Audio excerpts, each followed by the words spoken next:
Assalamualaikum, selamat pagi para peserta P2LS SMK Negeri 1 Ponjong tahun pelajaran 2021-2022. Pagi hari ini kita akan bersama-sama mengikuti kegiatan P2LS hari yang kedua. Pada kesempatan ini saya perkenalkan diri, nama Nugroho Sudarmaji, Sarjana Pendidikan. Di SMK Negeri 1 Ponjong ini saya ditunjuk sebagai Wakil Kepala Sekolah Urusan Kesiswaan. Untuk itu pada kesempatan ini saya menyampaikan materi tentang tata tertib yang ada di SMK Negeri 1 Ponjong. Di sini nanti akan ada dua bagian, yaitu tata tertib siswa untuk masa normal dan nanti ada tambahan untuk tata tertib siswa masa new normal. Kemudian di bagian akhir nanti akan saya sampaikan materi yang berkaitan dengan program kerja yang ada di Waka Kesiswaan. Baik, kita mulai dari yang pertama tentang tata tertib siswa yang ada di SMK Negeri 1 Ponjong di masa normal. Jadi buku tata tertib siswa itu setiap siswa yang ada di SMK Negeri 1 Ponjong itu wajib memiliki. Hanya karena ini masa pandemi, jadi untuk pembuatan dan juga pendistribusian buku itu belum diperbolehkan. Oleh karenanya yang kita pakai selama masa pandemi, karena ini kaitannya juga dengan pembelajaran yang dilakukan secara daring, kita akan mengikuti tata tertib yang ada di masa pandemi. Nah, nanti pada waktunya kita sudah melakukan tatap muka, maka buku tata tertib ini wajib dimiliki oleh seluruh siswa di SMK Negeri 1 Ponjong. Baik, hal pertama yang perlu saya sampaikan bahwasanya di buku tata tertib siswa itu terdapat 10 bab dan 41 pasal. Yang kalau kita bagi-bagi, di situ bab 1 itu ada 5 pasal, bab 2 ada 13 pasal, kemudian bab 3 ada 3 pasal, bab 4 ada 6 pasal, bab 5 ada 1 pasal, bab 6 2 pasal, bab 7 1 pasal, bab 8 itu ada 9 pasal, kemudian bab 9 itu tidak memiliki pasal, kemudian bab 10 itu ada 1 pasal. Keseluruhannya itu ada 41. Kemudian kalau kita lihat lagi itu di lembaran berikutnya pada buku tata tertib siswa, itu yang pertama ditampilkan adalah nanti kata pengantar dan juga dasar hukum pembuatan tata tertib siswa. Kemudian sesudahnya itu akan ada di situ itu pembahasan bab demi bab. Yang tadi sudah saya sampaikan itu ada 10 bab. Ini saya memulainya dari bab 1, namun saya tidak menyampaikan untuk keseluruhan bab dan pasal yang ada di buku tata tertib. Saya hanya menyampaikan hal-hal pokok yang ada di dalam buku tata tertib siswa. Di bab 1 asas umum pasal 1, di sini adalah dasar hukum pembuatan buku tata tertib di setiap sekolah. Jadi setiap sekolah itu punya buku tata tertibnya, dasar hukumnya dari sini.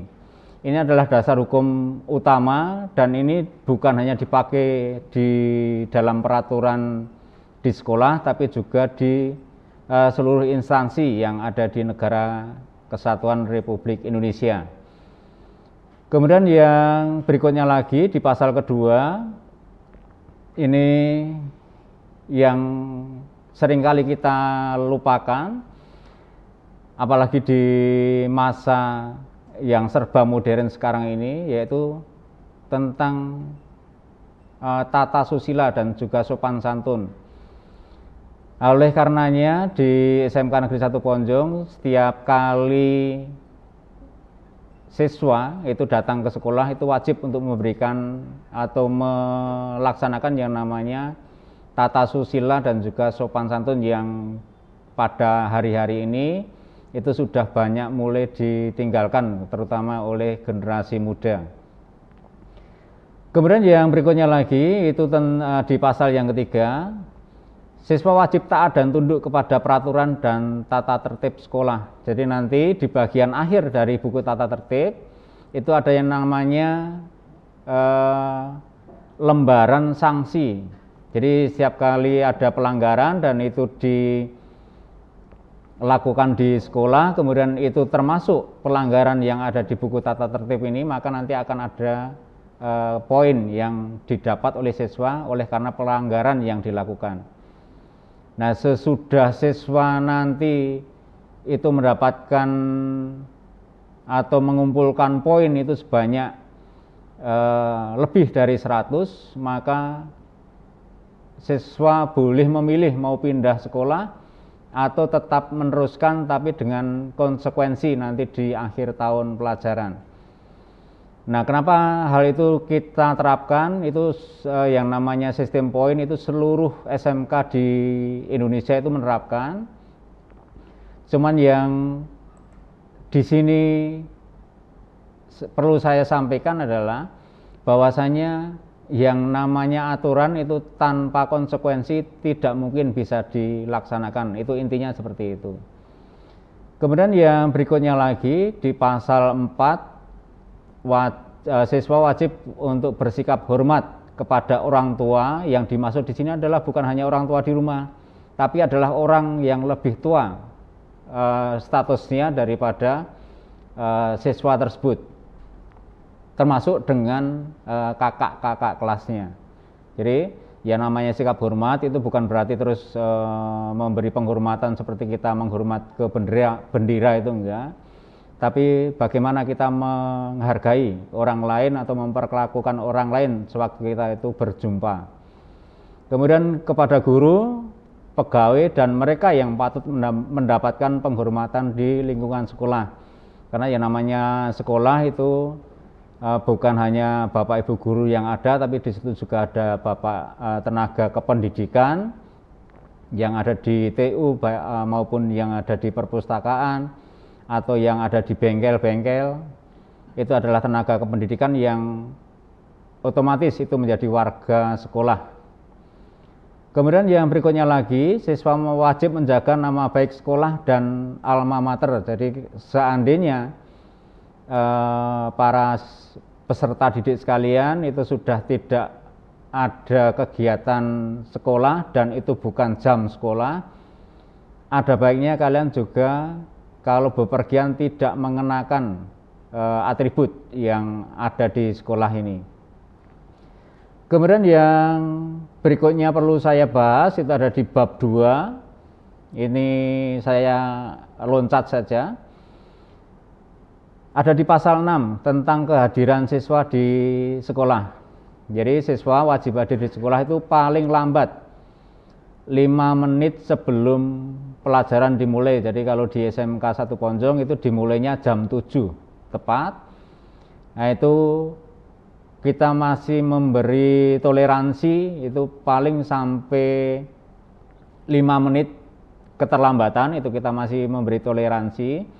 Tapi sesudahnya nanti mereka yang terlambat itu akan mendapatkan konsekuensi termasuk pengisian poin yang ada di halaman paling belakang dari buku tata tertib siswa.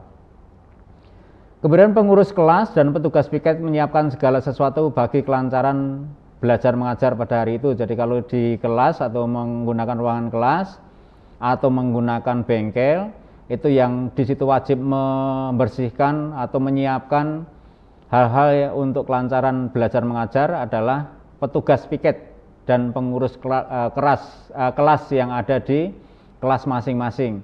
Pengurus kelas ini setiap tahun ajaran baru itu pasti akan dibentuk sebelum KBM itu dimulai. Kemudian yang berikutnya lagi, siswa yang terlambat kurang dari 10 menit setelah tanda masuk dibunyikan wajib melaporkan diri dan mencatatkan diri terlebih dahulu ke petugas piket. Dan ini seperti saya bilang tadi, kita masih ada toleransi 5 menit, tapi kalau lebih dari itu akan diberikan skor sesuai dengan ketentuan yang ada di dalam buku tata tertib siswa.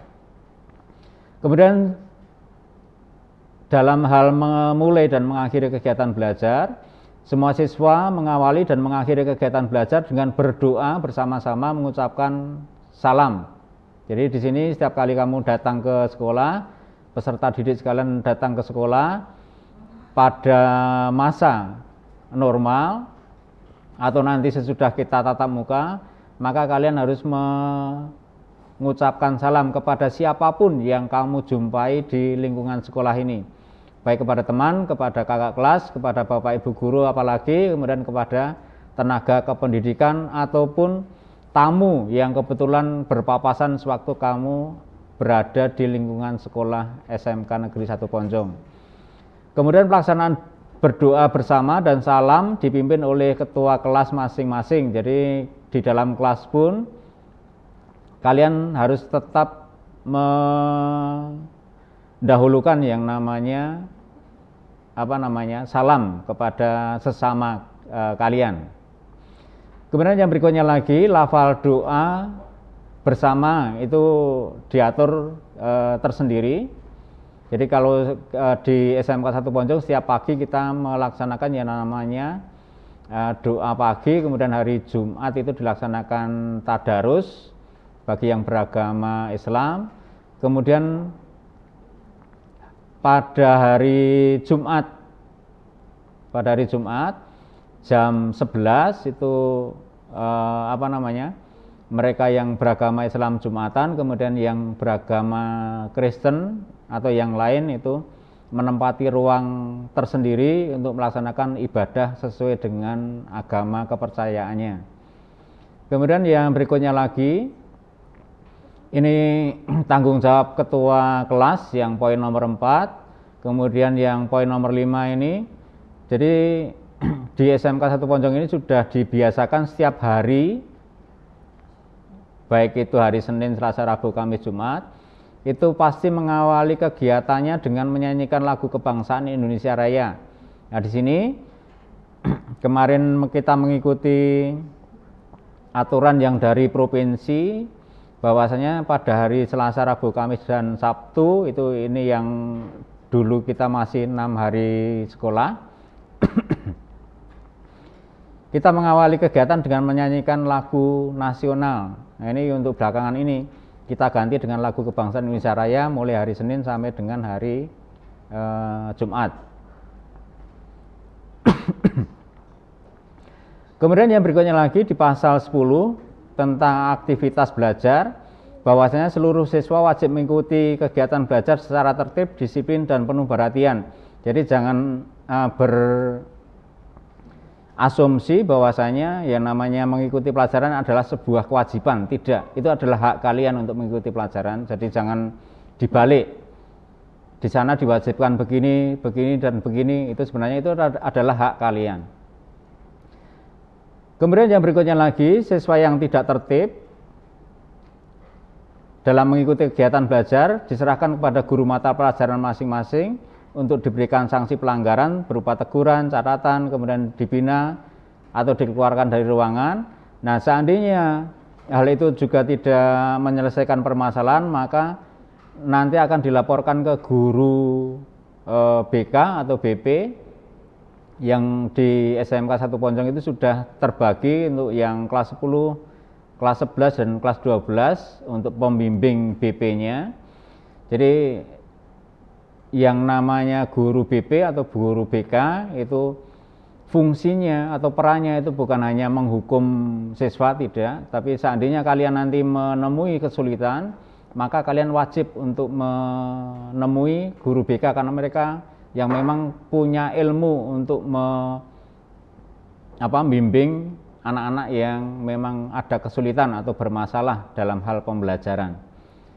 Kemudian yang berikutnya lagi, apabila siswa sesuai ayat 2 di atas menggunakan kesempatan evaluasi susulan atau tugas guru yang diberikan kepadanya, Ini yang poin kedua, itu siswa mengikuti kegiatan evaluasi sebagaimana tersebut di ayat 1, wajib menghubungi guru mata pelajaran yang bersangkutan. Jadi kalau seandainya nanti ada kegiatan yang namanya ulangan semester atau ulangan akhir semester, atau itu berupa ulangan tengah semester, kemudian kalian menemui kesulitan atau kalian tidak mengikuti, maka kalian akan diberikan waktu untuk mengikuti susulan, dan itu diserahkan kepada guru mata pelajaran masing-masing. Jadi yang harus kalian hubungi sewaktu kalian itu tidak mengikuti suatu proses pembelajaran atau kalian tidak mengerjakan suatu tugas tertentu, itu yang kalian pertama-tama hubungi adalah guru mata pelajaran yang mengajar kalian.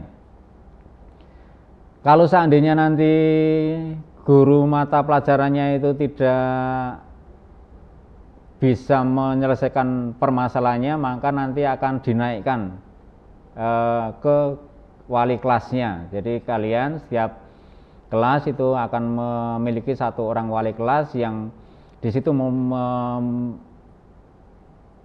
memiliki fungsi tugas itu untuk menjadi jembatan antara sekolah dengan orang tua wali dan juga siswa. Jadi kalau ada kesulitan tentang pelajaran tertentu, itu yang pertama harus kalian lakukan adalah menghubungi guru mata pelajaran. Kalau itu tidak menyelesaikan, maka nanti akan difasilitasi oleh wali kelas. Kalau wali kelas nanti sampai wali kelas juga tidak selesai, maka nanti akan dinaikkan ke guru BK. Kemudian yang perlu saya sampaikan selanjutnya, ini kaitannya dengan masih di lingkungan sekolah, tapi kalian meninggalkan ruangan belajar, baik itu di ruang teori maupun di ruang praktek. Itu kalian harus mengikuti aturan yang berlaku di sekolah ini, termasuk kalau kalian meskipun di situ bapak atau ibu guru baru keluar ruangan, kemudian kalian mau meninggalkan ruangan karena keperluan tertentu, maka kamu juga wajib untuk meninggalkan pesan ke teman atau ketua kelasnya, paling tidak di ruanganmu, ruangan kelas atau ruangan bengkel, kamu mau ke luar sebentar untuk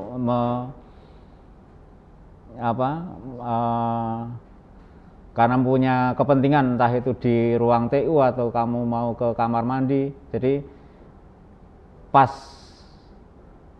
hari atau waktu pembelajaran itu kamu baru boleh meninggalkan ruangan atau lokasi sekolah itu sesudah semua pembelajaran pada hari tersebut itu selesai. Jadi seandainya kamu meninggalkan ruangan, itu wajib untuk memberitahukan ke ketua kelas paling tidak, kalau seandainya bapak ibu guru itu tidak ada di ruangan. Seandainya bapak ibu guru ada di ruangan, maka kalian wajib untuk meminta izin. Kemudian yang perlu saya sampaikan berikutnya itu adalah mengenai ketidakhadiran. Nah, ini yang seringkali juga terjadi di sekolah ini. Jangan, saya sampaikan ini di forum ini, jangan pernah sekali-kali bahwa kalian ini bersekolah itu seperti seorang pegawai atau karyawan. Tidak. Jadi yang namanya pembelajaran itu harus diikuti memang dari awal sampai akhir, karena yang namanya pembelajaran itu tidak bisa dilihat dengan kasat mata. Itu adalah sebuah proses yang pada akhirnya itu nanti akan dari buahnya itu akan kelihatan. Jadi kalau selama proses itu kita belum bisa melihat hasilnya kayak apa. Tapi di akhir pembelajaran atau di akhir kalian masa kelas 10 atau kelas 11 atau apalagi kelas 12 sesudah kalian lulus, kalian tentu akan mendapatkan atau melihat hasilnya itu seperti apa itu baru kelihatan. Nah, oleh karenanya di sini yang namanya mengikuti pembelajaran dari awal sampai akhir, awal jam sampai akhir jam, awal minggu sampai akhir minggu, awal bulan sampai akhir bulan, awal semester sampai akhir semester, sampai kalian lulus nanti. Itu saya sampaikan lagi, itu adalah proses yang tidak kelihatan. Nah, yang saya mau tekankan di sini ini mengenai kamu izin untuk tidak mengikuti pembelajaran itu adalah paling lama 1 hari. Jadi kalau kalian mungkin ada keperluan keluarga dan sebagainya, maka izin yang diberikan sekolah adalah 1 hari, tidak lebih dari itu. Kalau kalian memang dari keluarganya ada di luar daerah, kemudian kalian minta izin untuk menengok keluarganya atau mengikuti kegiatan keluarganya itu lebih dari 1 hari, maka sekolah tidak akan memberikan izin. Yang diberikan hanya 1 hari saja. 1 hari izin. Nah, yang lain kalau kalian memang nekat untuk meninggalkan pembelajaran, itu akan dianggap sebagai alfa. Itu yang perlu saya tekankan di sini. Kemudian yang berikutnya lagi, ini izin karena sakit, ini ada aturannya. Jadi kalau kalian sakit, itu untuk 1 hari sakit itu cukup. Kalian ini nanti orang tuanya menghubungi wali kelas untuk memberitahukan atau mengizinkan bahwa ada di antara siswa yang hari tersebut itu tidak mengikuti pembelajaran karena sakit. Tetapi seandainya sakitnya itu lebih dari 1 hari, maka orang tua atau walinya itu wajib untuk mencarikan yang namanya surat keterangan dokter. Baik itu dari dokter praktek atau dari puskesmas setempat, itu wajib untuk mendapatkan yang namanya surat keterangan sakit. Dan itu harus disampaikan ke sekolah, bukan melalui telepon atau WA. Ini seandainya siswa tersebut itu sakitnya lebih dari 1 hari. Kemudian yang berikutnya perlu saya sampaikan, ini karena juga masa pandemi, kemudian kita juga tidak tahu kondisi masing-masing dari siswa. Oleh karena itu saya juga pesan di kesempatan kali ini, jika ada di antara kalian yang merasakan sesuatu besok ini selama kalian mengikuti pembelajaran di SMK 1 Ponjong sampai dengan berakhirnya nanti masa pandemi, tolong itu disampaikan ke sekolah. Kenapa? Itu bukan untuk dikonsumsi publik, bukan, tapi itu sebagai acuan bagi sekolah nanti dalam memberikan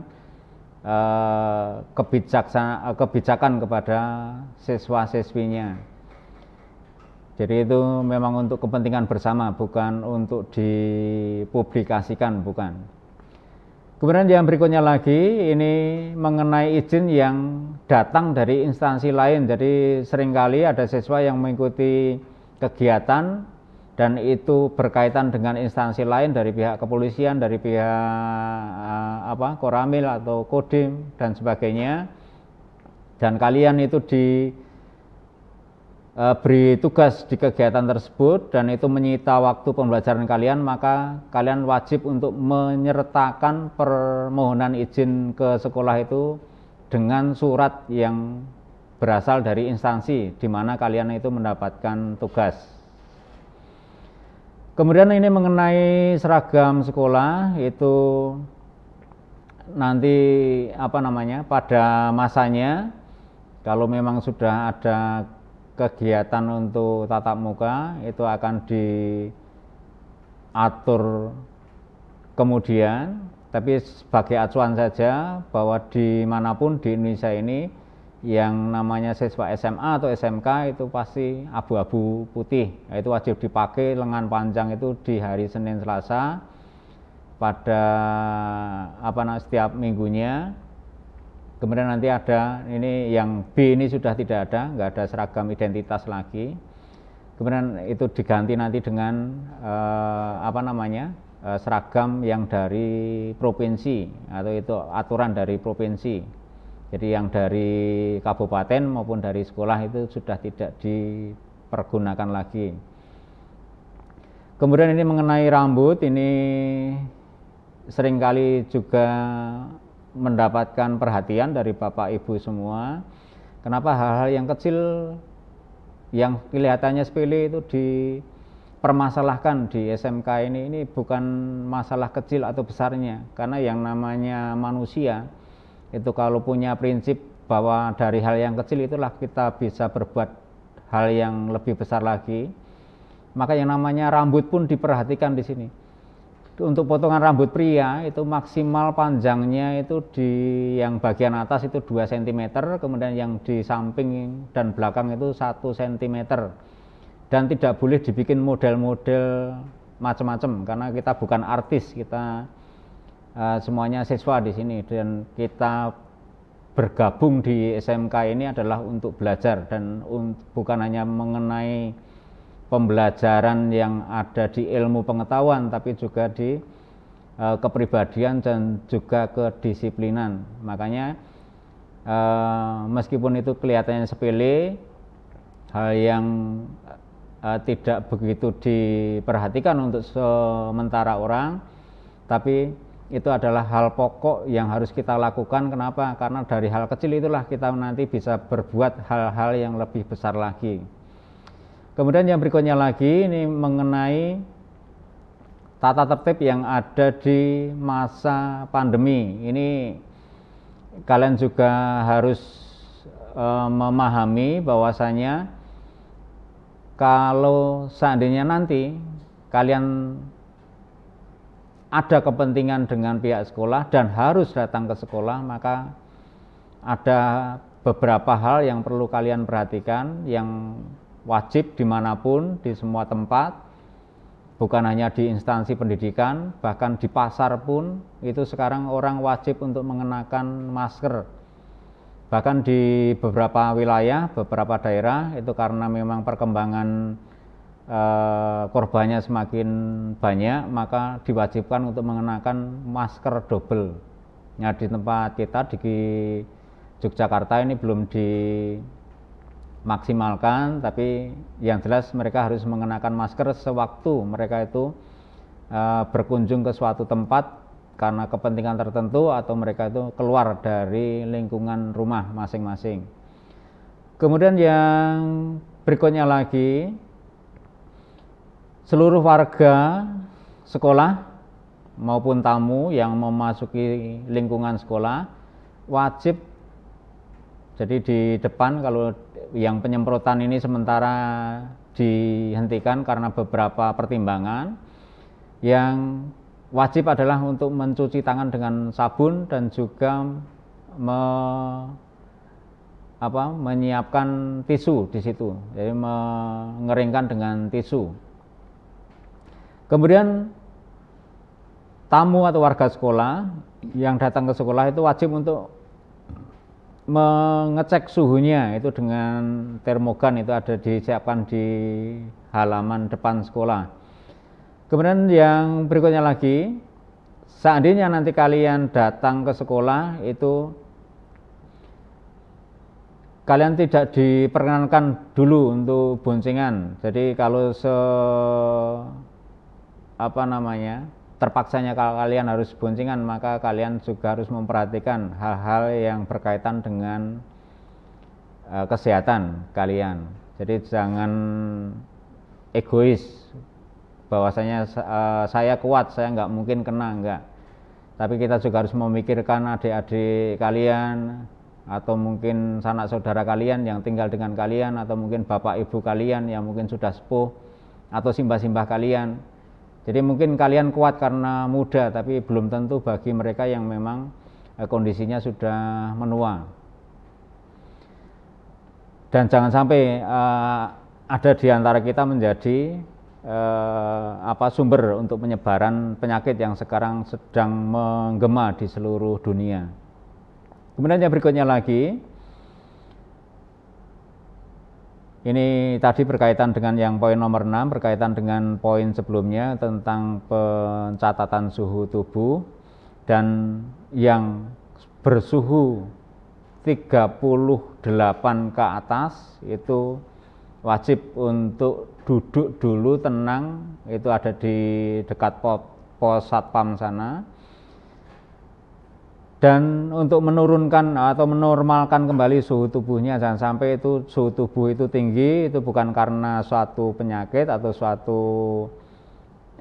virus, tapi itu karena memang akibat dari perjalanan jauh atau akibat dari suhu udara yang waktu itu juga tinggi. Jadi belum tentu itu belum bisa dipastikan bahwa itu adalah sakit, tidak. Makanya kita mau minta untuk duduk dulu tenang sebentar, kemudian nanti seandainya dicek untuk kedua kalinya itu suhunya sudah menurun, maka baru diperbolehkan untuk menyelesaikan urusannya yang ada di SMK Negeri 1 Ponjong. Kemudian yang berikutnya lagi, ini tadi saya sudah sampaikan, ini ada mencuci tangan dengan sabun. Kemudian tamu, mungkin ada orang tuamu yang tidak bersama dengan kalian datang ke sekolah, kemudian mau ada kepentingan dengan sekolah, maka di pos depan itu ada yang namanya bagian keamanan. Nah, kalian harus ingatkan orang tua kalian itu untuk terlebih dahulu lapor ke bagian keamanan. Akan bertemu siapa, dengan kepentingan apa, itu silahkan disampaikan, nanti dari Pak Satpam itu yang akan menyampaikan ke kantor sekolah. Kemudian yang poin nomor 9 ini kaitannya dengan aturan yang